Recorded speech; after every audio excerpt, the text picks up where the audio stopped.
Hi, everyone. This is the meeting of the Affordable Housing Commission. The mission of the Athens City Affordable Housing Commission is it's a commission of city government established to review best practices, investigate community affordable housing models, and identify needs and opportunities within Athens city limits to advance decent, safe, sustainable, affordable housing for all city residents. The Commission is tasked with providing advice and guidance on measures and policies that influence access to and needs within the local housing market. Affordable housing is an inclusive term. It's not limited just to low-income housing. It includes accessible housing, workforce and market rate housing, both rental and owner-occupied, to address the needs of all city residents. Believe we have quorum today. We have a few people absent. We had some issues with with everybody receiving the minutes.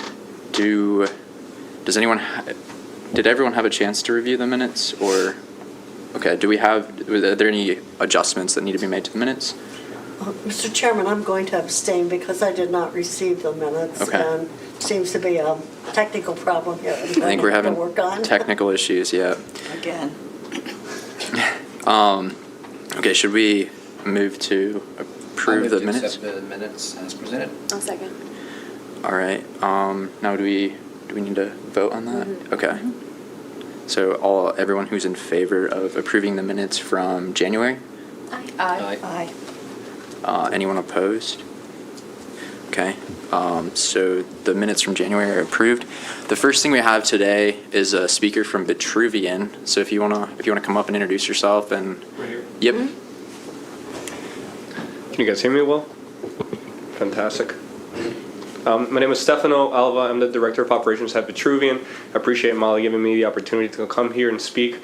I've been thrilled to have the chance to lead this effort that we've spearheaded right here in Athens, where we brought advanced construction and manufacturing machinery, and then we have leveraged this machinery to train a local workforce that enabled us to complete projects here. And so I wanted to share through this presentation some of the things we've learned through the process of the past year, and how we want to continue moving forward and having even a bigger impact that we already had. So the presentation is there. Perfect. We can also see it down there, so we're good. Mm-hmm. Awesome.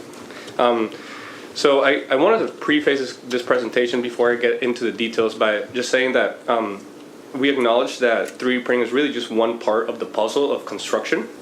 But one thing that we notice that is very powerful is our ability to use innovative technology and then train the local workforce so that this local workforce can actually be employed and given the opportunity to not only have access to this advanced machinery and technology, but to actually contribute to the community addressing the affordable housing issue that there is here present. And so these two pillars have been something that we've grown to put as core to our company, which is providing housing for the community and providing workforce development opportunities. So on the workforce side, I'll start by talking about the impact that we've had in workforce, and then I'll get into a little bit of the specifics of how we want to continue moving forward. But as of the end of 2025, we had the opportunity to train 27 high school students on concrete 3D printing. Not only did they complete this training, but they were able to receive a state-recognized credential that counts as one of their graduation requirements.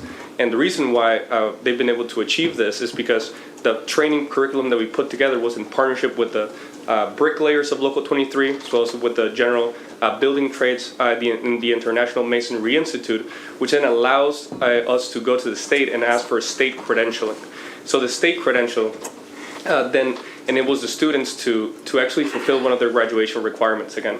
And so we had 27 students that completed this training last year at New Lexington High School, and it was seen as a very big success. We're super happy with the progress, and it has been so successful that as of right now, we now have 106 members in our training platform. So the program is actually growing from 27 last semester to 106. So now we are in 5 schools instead of just one, and many of those schools are here local. For example, Nelsonville, York is one of them. So in this process, we became obviously very excited about the robotics, aspect of and the innovation of the machinery.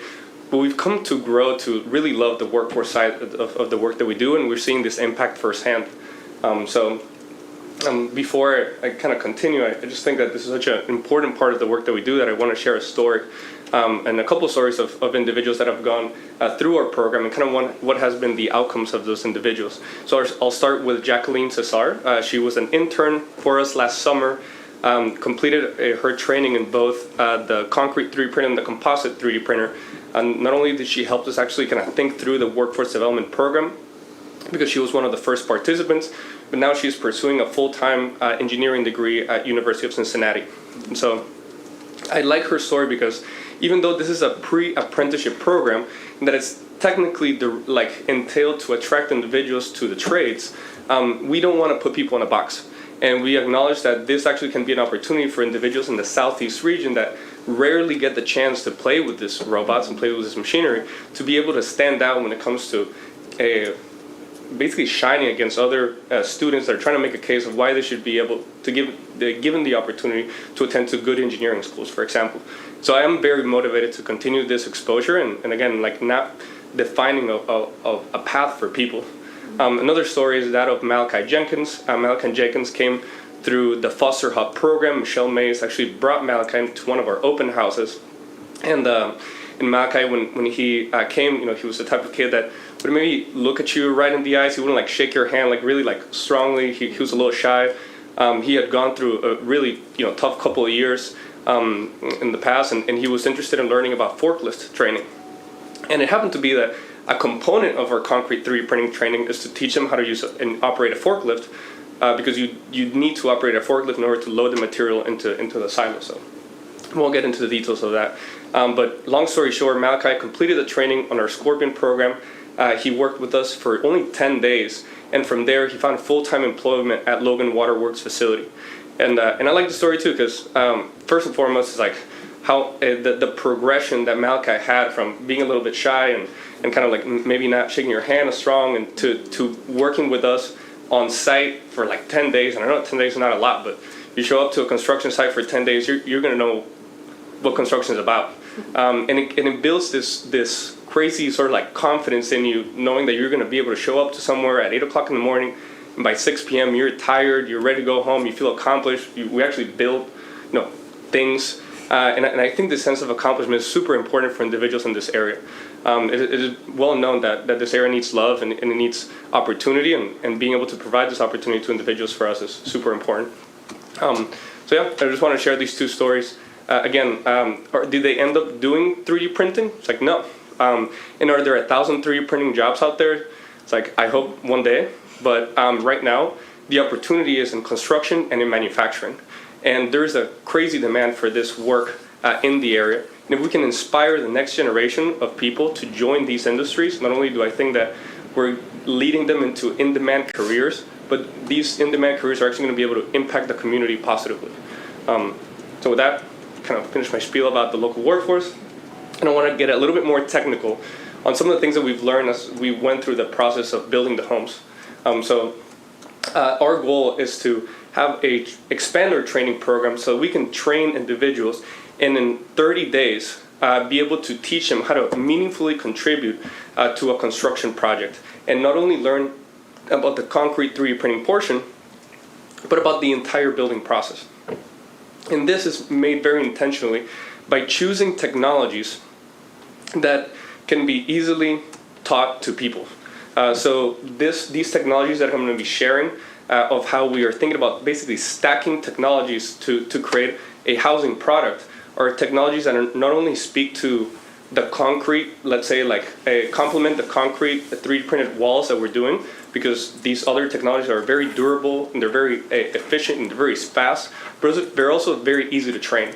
And so the goal with this model is to train individuals for a month and then be able to hire them in the construction projects that we want to move forward with.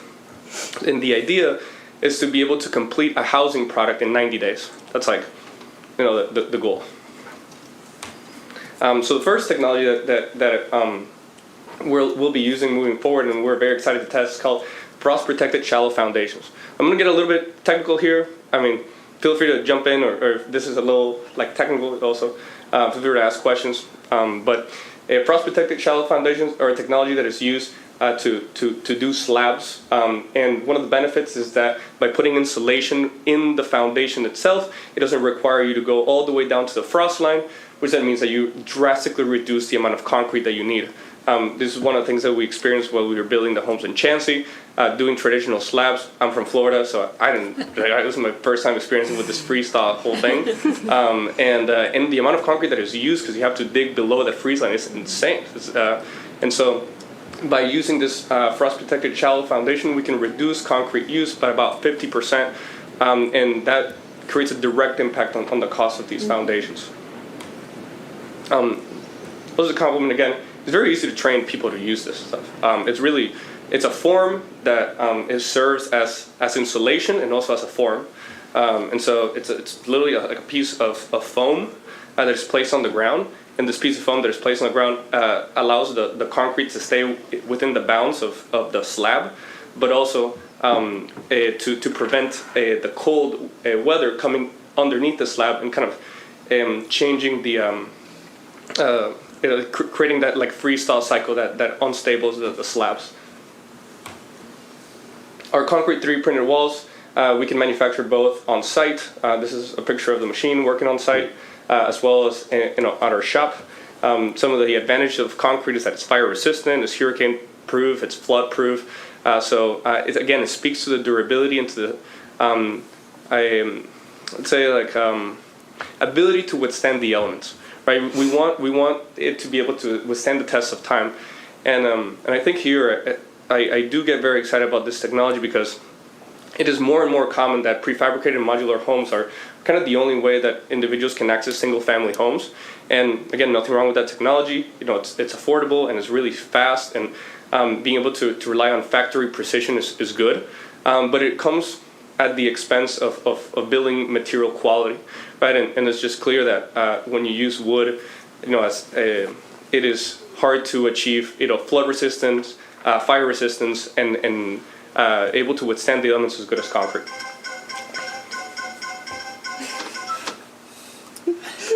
Sorry. No worries. Another advantage of using concrete 3D printing is that we're not bound by we're not bound to have to ship these homes in like trailer size portions. So whether you have a single or a double wide home, your home is going to arrive in a 40 by 8 sort of like trailer. And if you grab roughly 96 linear feet of wall and you stack it by, in a trailer setup, so 40 by 8, you get roughly 320 square feet of living area. But if you're able to grab these same 96 feet of linear wall and put it in a circle, you get more than double the living space.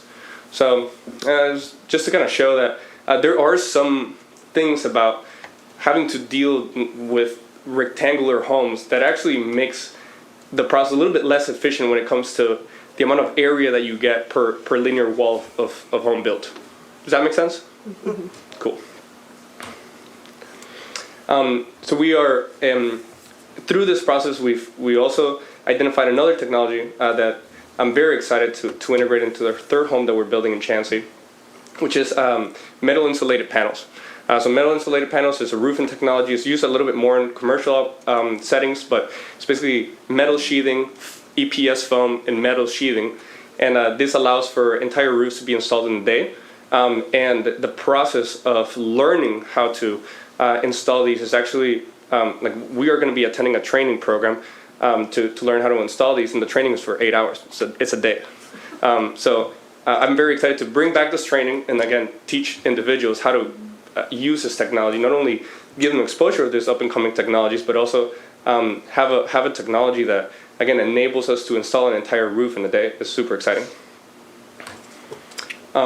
Metal studs as an alternative to wood, again speak to that moisture-proof dimensional stability that wood sometimes lacks, and the fact that metal studs are naturally fire resistant and enable a rapid installation, something that we're very excited to include in our future builds. I'm going to talk a little bit about the types of insulation that we use and how we are stacking different types of insulation. So inside our concrete 3D printed walls, we use poured foam. This is an alternative to spray foam because it doesn't have to stick and doesn't have to expand as rapidly. It's a lot more affordable. And so our homes in Chansey actually like ridiculously insulated because we didn't, the R value of poured foam is like 6.6. There's like 8 inches of cavity, so like the home is like R50, like the walls, which is more than twice the building code standards. So we might not have to go that overkill in future builds, but we learned a ton. By using metal insulated roof panels, that's how we're doing the insulation of the roof. And then the non 3D printed exterior walls, we just use traditional spray foam.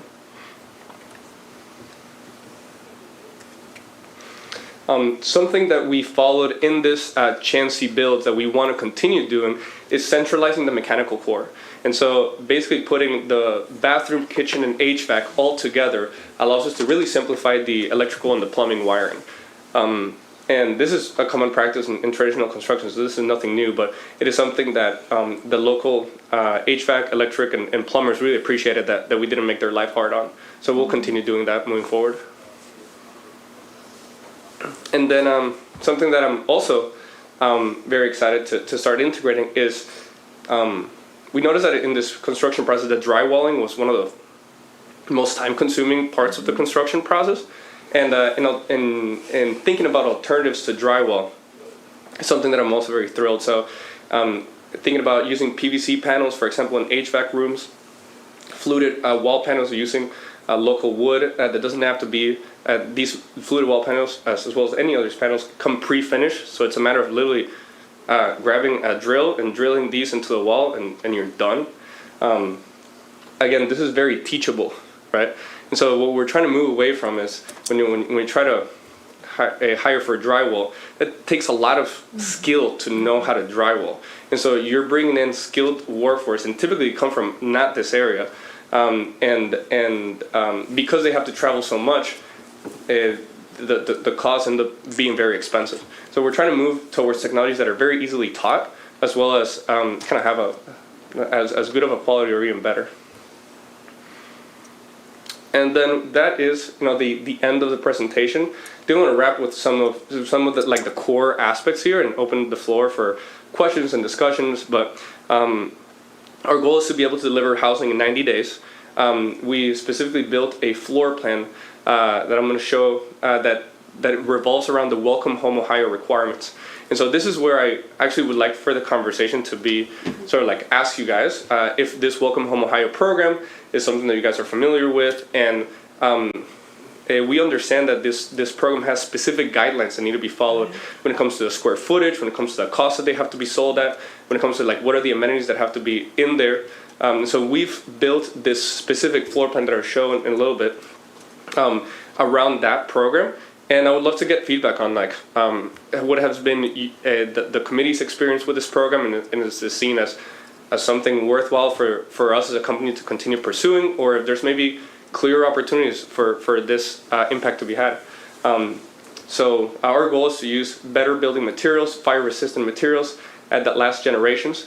I think that this is amazing in terms of like wealth building, right? If a parent can truly kind of give their kid a house that is more of an asset than a liability, doesn't need major repairs, that's what, like $1,000 a month that individual that's getting a home doesn't have to pay for the rest of his life, right? Those are the types of changes that I think can truly build the community and build wealth in the community.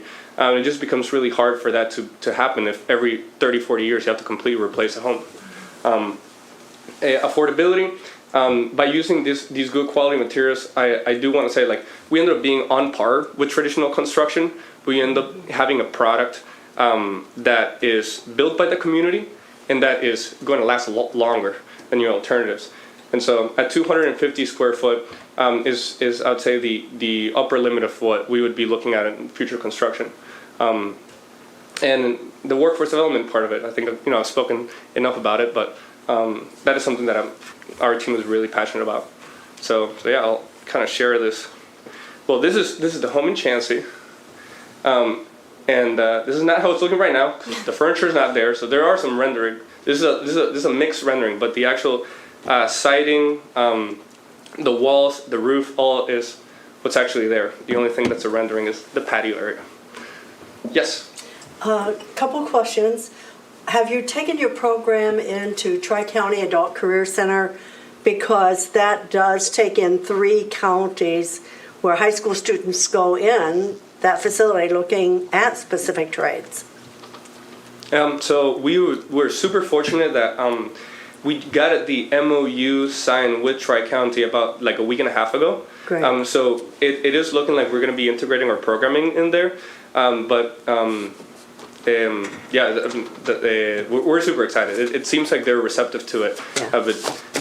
So we're working through it. Well, I'm happy to hear that, having worked with them. And secondly, how does a person apply to have your company make a house? What are the requirements? I think people might be interested in that.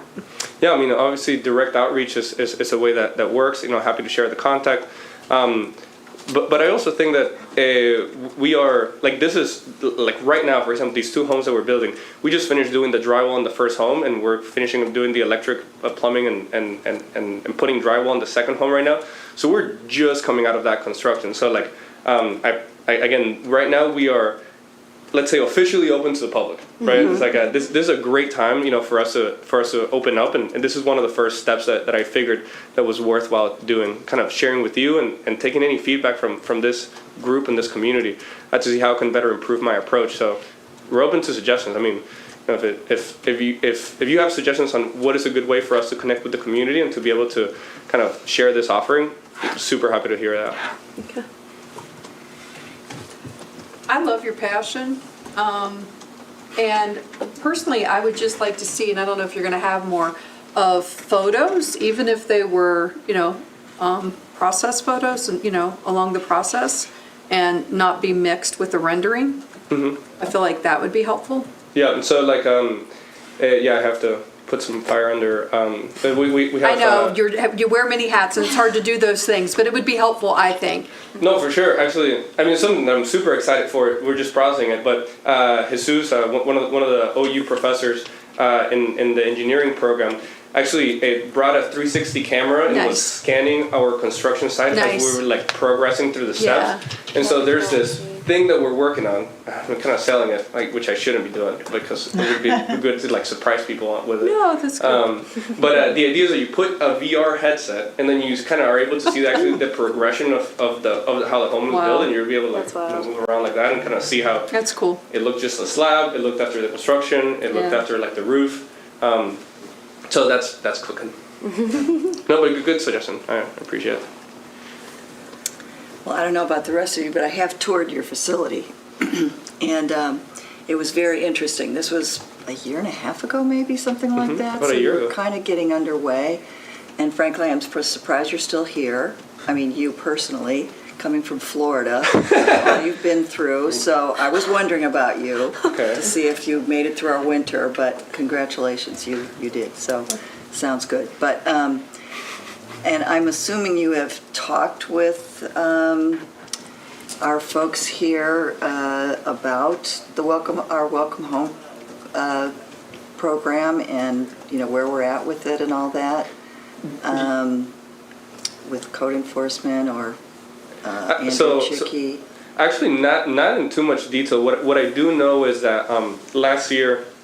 And I'm super big fan of the work that Habitat does, and so I know that last year Habitat put forward like a big proposal for Welcome Home Ohio, and at that time we were like super wrapped up in the first construction project. So that's when I actually learned about the whole Welcome Home Ohio program, and then I kind of started digging a little bit deeper, and I kind of felt that this could be a good opportunity to build a product around, right? If ultimately, there's these requirements and how do I say, how a lot of times the cookie ends up crumbling is that the cost of construction for these homes is actually more than what they can be sold for. So it's a program that just loses money. Like it's really hard for this to be a continuous program. Like in an ideal world, you're building a home, you're selling it, and then what you get from selling the house, you can actually reinvest it into building more homes.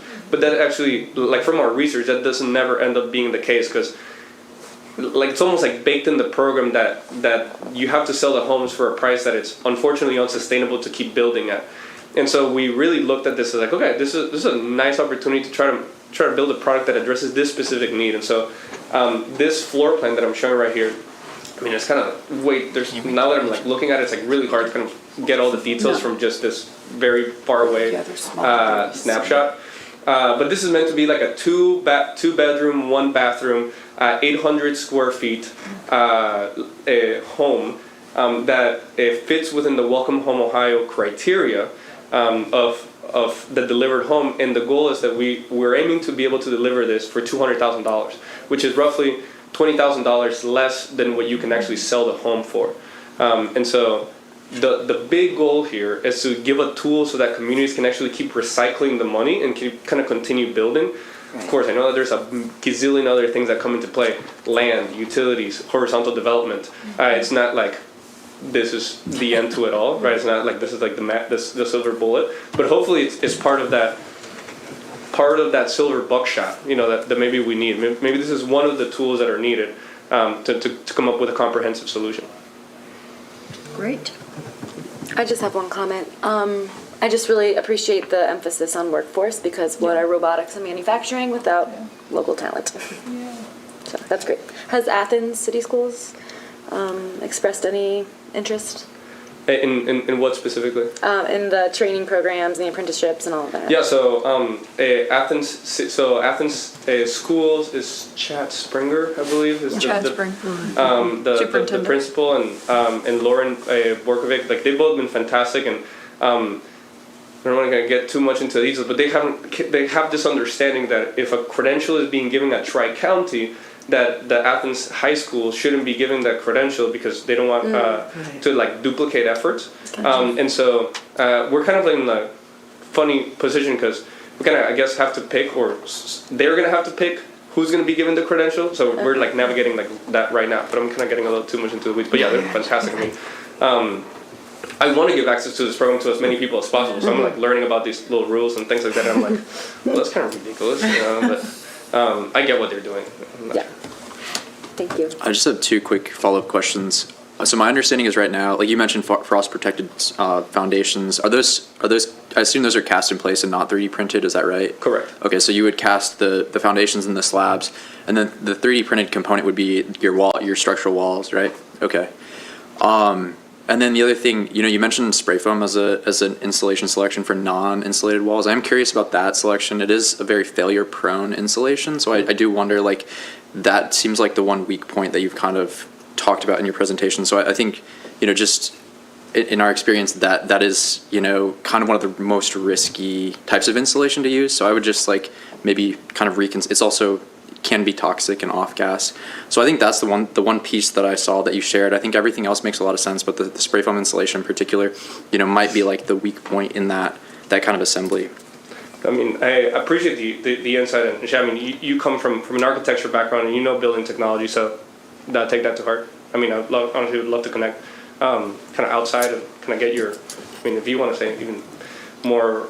Yeah, there's more red flags that maybe you don't want to say right now. I'm super open. I think I think it's a very interesting technology, and I think what you're talking about makes a lot of sense, and I think there's a lot of potential in that, right? I think, and yeah, we could happy to to also talk more outside of this, but I think the possibility for workforce development. I think we have a lot of resources here locally, like a lot of craftspeople who are really pretty good at what they do, but kind of operate in these kind of little, like, small circles that can be hard to connect. So I do think there's like an opportunity as well to kind of connect with local professionals who are very skilled in the trades that are not already being kind of captured in the work that you're doing. I think there's, and I think just generally that's a thing that's missing in Athens and in this region is a kind of like network of professionals. We often are bringing in a lot of resources from outside of the community, which is, kind of extracting wealth from the economy. Whereas we have those resources here, we could be supporting local businesses with, a lot of the kind of trades and even maybe building materials and building products that, kind of beyond, the scope of what you're doing with 3D printing. But I do think it's a really, exciting technology, and I think there's a lot of potential for in kind of ways to integrate that with, some of the resources that we already have in the community. No, 100% agree. Undoubtedly, there's definitely talent here, and I agree with the coordination part of it. I mean, when we went through the process of building these two homes, I think we had the opportunity to work with amazing individuals from HVAC, plumbing, electrical, for example. But I did notice that the coordination was particularly challenging. It is, and so yeah. A lot of the work that we're doing here is it's honestly like making really good drawings, for example, and kind of having a kit of materials so that when I hire my electrical person, they don't have to kind of think about any of that. They can kind of show up. They know exactly the materials that they're going to need to do this installation. They have really clear drawings of how to do it. And so that way, the communication part of it can be a little bit smoother. Honestly, that's one of the things that we're paying the most attention to moving forward is how can we make their life easy so that so they can pick it up. It's like the talent is there. Well, this is a great commission to give the presentation to. I hope that, I know you have just a couple builds under your belt, but as you continue to grow, hopefully stay here in Athens and grow, and other programs and grant opportunities arise that, people like the commission, people on the commission know that Vitruvian is out there and it's local companies that are going to be building these houses in the future, hopefully. So thank you so much. Thank you for the opportunity. Cool. And good luck. Thank you. What do you do now that I close it? Did I send it out? I don't think I did, because I don't think you were finished tweaking it. I can send it out. Yeah, thank you, Maria. All right, so thank you again for presenting. That was really great information. We're gonna move on to city updates. So Megan Jennings is out today, so we don't have any updates from the city planner. Alan is not here today, so we don't have city council updates. We did have a Board of Zoning Appeals meeting last week. Not anything really directly housing related. I don't know that there's necessarily any direct updates. One of the cases was a conversion of I guess one of them was directly housing related, and it relates to a gap that we currently have in our zoning code, which is around accessory dwelling units. This was an existing structure. It was an existing garage with a dwelling unit above that they had to come to the board and get a variance to be able to actually use that house. The way the city zoning code works is it considers we don't have any definition or description of accessory dwelling units. So if we have two detached dwellings on a property, they're both considered principal structures. This has been a topic of conversation, and I do think it's related to the work that Megan is doing with the comprehensive plan. I do think it's also something that would be great to address much quicker than it has been. I think this has been kind of a long-standing issue of not being able to have the types of housing that are really very appropriate in our neighborhoods around the city. Does anyone else have any city-related updates? Do you want me to talk about the ridges? Yeah, we can move on. We got that on. We can move on to. We have that on the next line. We have a Ridges update? Yeah. Okay. Well, they didn't meet again, but you know how we've said it's going to be done in the next couple of months? It's going to be done in the next couple months? No. So now we're looking at the third or fourth quarter of this year to be completely everything done. What does everything done mean? Does that mean land use, or does that mean actually having structures built? And That means just handing over, physically completing the process of having it be part of the university and then into the community authority. So that's just the transfer of land, and Yes. then the construction the planning and construction can't happen until after that, right? That is my understanding. I don't even know if there are funding sources identified for any of the actual construction yet. Well, one of the buildings, I believe it's called Building 24, when you come from 682, you come up, you wind up, and there's the auditorium there, and then there's that building that's roped off because it's, bad, you can't go in there. Anyway, that one appears to be, there's some interest in turning that into a luxury condo building. And so, up to 6 different units. And there's identified a few people who are interested in doing that and living there. So if you know of anybody who'd like to have a luxury condo up there, Wait, you're saying that's a group of people who would privately finance that? yes.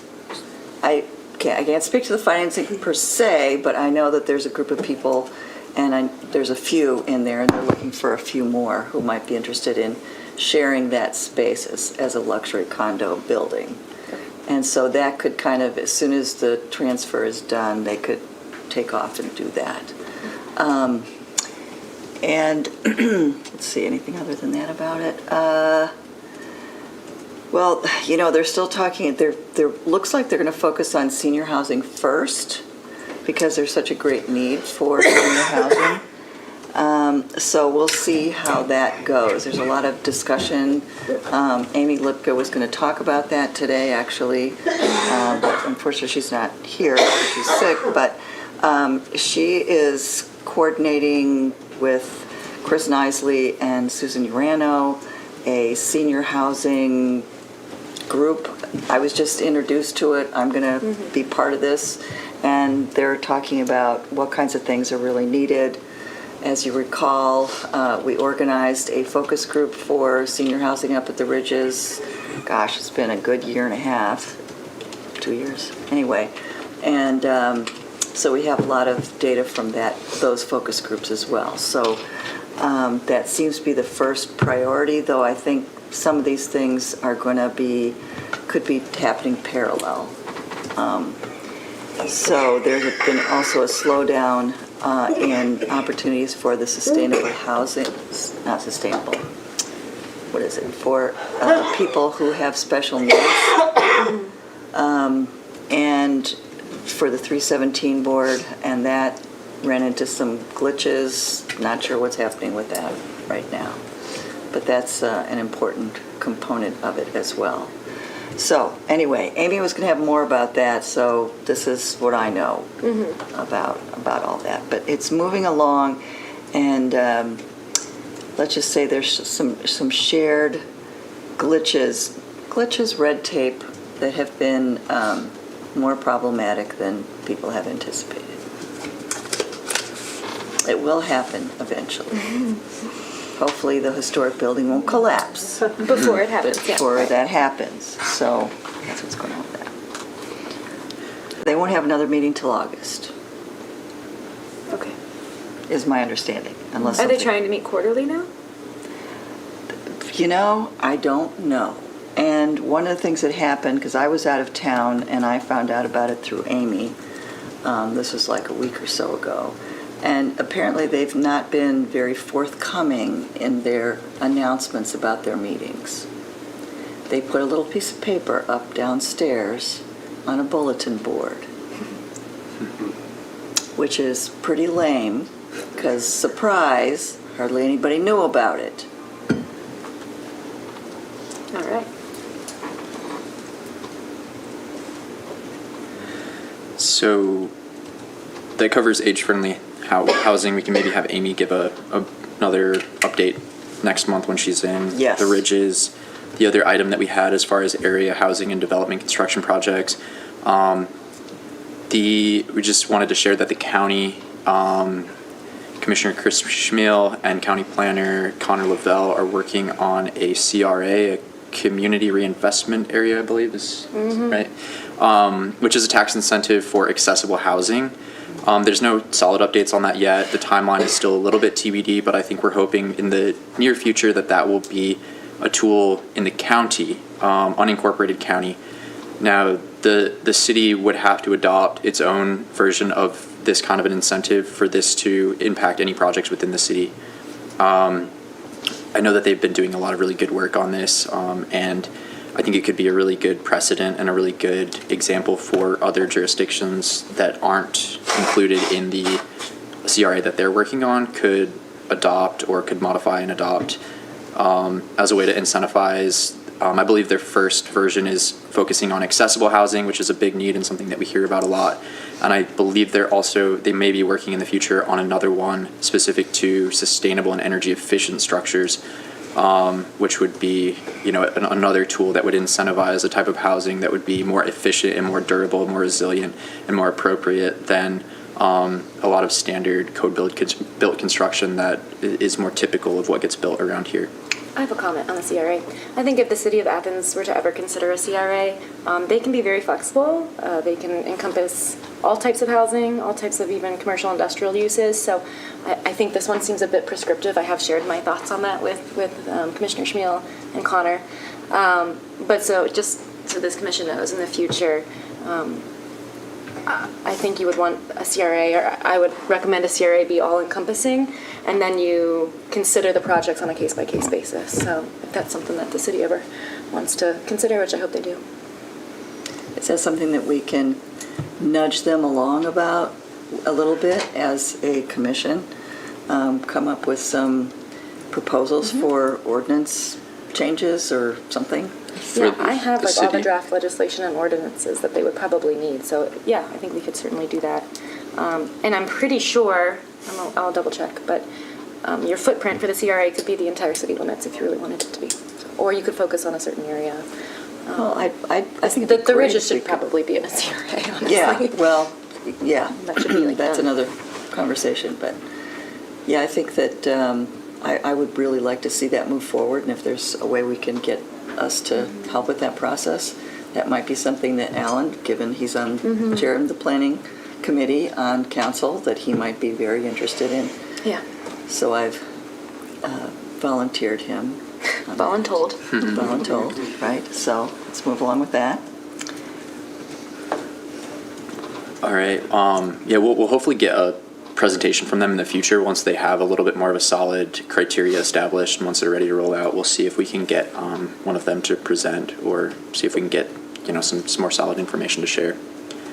Okay, moving along to committee reports and updates. Do we have updates? I don't know. Do we have updates from the nominating committee? Okay. Well, we're done. Yeah. That's what okay, so we Yeah, can take that off the agenda for now. New development committee, we didn't meet, so we Well, don't. do you think want we to have talk about Megan's? Yeah, we do have that on the, I guess we can talk about that now, or we have, Maybe, can you scroll that down? I don't have the thing in front of me.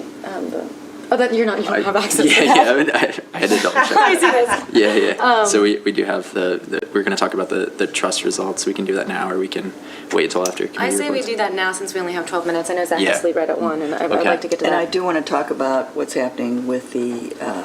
Do you mind going last? Do you mind if we bump this up in the agenda? No, that's fine. Okay. That's fine. It's just an important change, Yeah. so I want to make sure we Yeah. cover it just for a few minutes. Megan, do you want to share kind of your summary and Sure. the information that you put together? So at our last meeting, we took the article that Solveig had shared with the committee, the Pew, what was it? Pew check. Yeah. Huge trust, Thanks. yeah. I just basically, we had talked about different ideas and can we prioritize, and so I created a survey, and the top 3 priorities that kind of rose were allowing accessory dwelling units, allowing apartments by right near transit, and converting commercial buildings to apartments. So those kind of rose to the top. I'd be curious to hear from everybody else, like what is, because this is where I have less knowledge, is like what's already in the works versus what is something that this commission, or committee wants to prioritize. So there's also adopting pre-approved plans, allowing apartments on commercially zoned land, reducing minimum lot size, addressing parking mandates, digital permitting, which I think Megan said we already do. And then I think Shay said, but it's inefficient. We do. I don't think there's very much transparency in how it happens. So we actually, the code enforcement office reviews for zoning permits, which is actually very, typically most cities have a building department reviewing for building permits. The city reviews for a zoning permit, so it's a much more condensed criteria. But I do think there are issues with efficiency and organization and transparency around how that process actually happens. Most cities have a digital permitting platform where you can track progress and upload documents and everything. We don't have any of that. So I'm not really sure what happened. Having gone through the process several times, I'm not really sure what happens behind the scenes. Yeah. It's kind of, I don't know. So I think maybe that would be helpful, is to hear from people who are more familiar with these things, to say for example, if allowing apartments by right near transit is already happening, that's, like, do we Yeah. bump that down and reprioritize? Like, I don't know. I wonder if Megan would be open to having some, 15 or 20 minutes at the next meeting to kind of go over the priorities and how they align with what's already Yeah. happening and what's in the what's going to be in the comprehensive plan. Yeah. Yeah, I think that's really That's necessary. appropriate.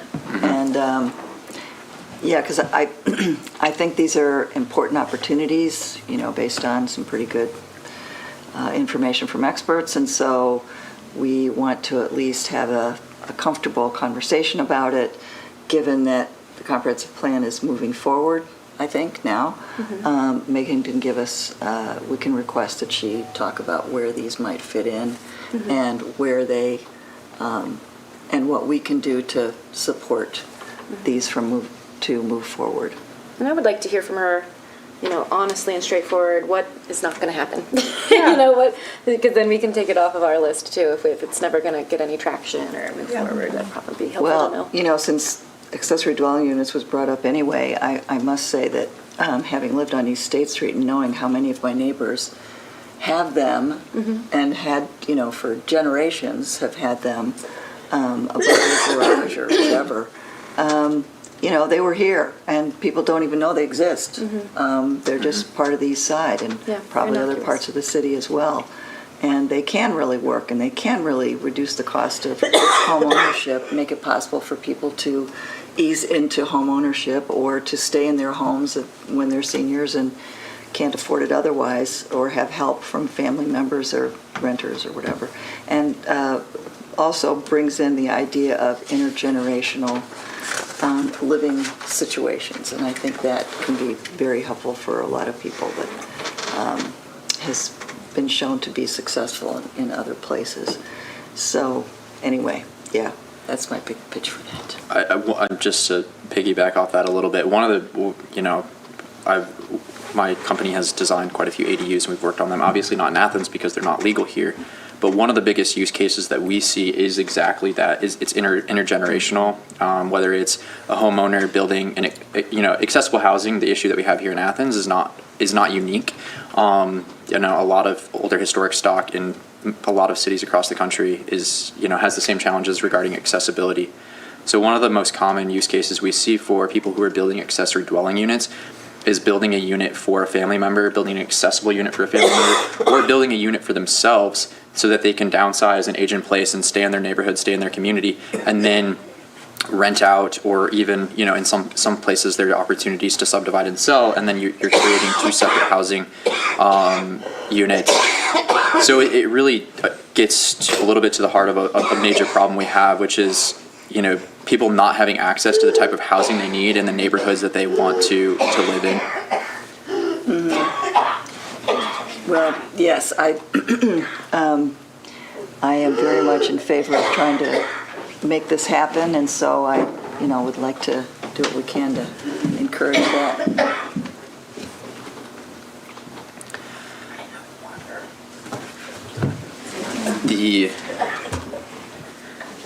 So let's see, we've got just a couple more things on the agenda. Neighborhood revitalization. Yeah, so because I've been so focused on trying to get the rental inspection processes subcommittee going, we haven't talked too much about the other parts of neighborhood revitalization. However, that being said, real quickly, the West Side Community Association has been working very hard to do a prepare like we did last year, and some has been done the years before. We want to encourage other parts of the community to do this too, is to have a spring cleanup in April in conjunction with what the university and their students have been doing the last few years, or well, they kind of died for a while and now they're trying to revitalize it. So we have had some discussions with them about that. And I feel confident that at least the West Side Community Association is going to move forward with that a little bit in conjunction with what Rob is doing with all of the band, the Porch Fest things and stuff like that. So we want to really make and that's going to be expanding to the west side.